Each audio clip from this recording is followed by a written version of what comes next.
Forestil dig en helt almindelig arbejdsdag pludselig bliver afbrudt af et cyberangreb. Systemerne lukker ned, medarbejderne de mister adgang, og kunderne ringer forgæves. Det lyder dramatisk, men for mange danske organisationer er det allerede blevet virkelighed. For cyberangreb, datatyveri og ransomware er blevet en del af hverdagen. Trusselsaktørerne de er mere organiseret, mere målrettede, og de behøver ikke længere være eksperter. For kunstig intelligens det gør det muligt at udføre avancerede angreb på få minutter. Og derfor handler cybersikkerhed i dag ikke kun om teknik, men om at forstå sammenhængen. Hvem er det, der kan tro os? Hvorfor gør de det? Og hvordan kan vi prioritere indsatsen der, hvor den virker bedst? Og det ser vi nærmere på i det her kursus. Mit navn er Niklas Agerbæk, og jeg har fornøjelsen af at guide dig igennem det landskab, vi alle er en del af, som du som fagperson skal kunne navigere i.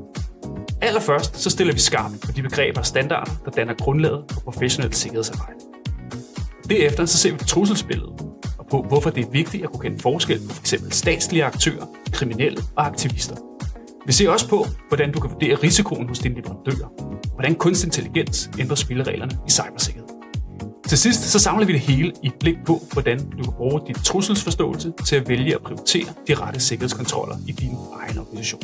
For når du forstår trusselsbilledet, du kan koble det til standarder og praksis, så kan du tage beslutninger på et oplyst grundlag for at beskytte både data, drift og dit omdømme.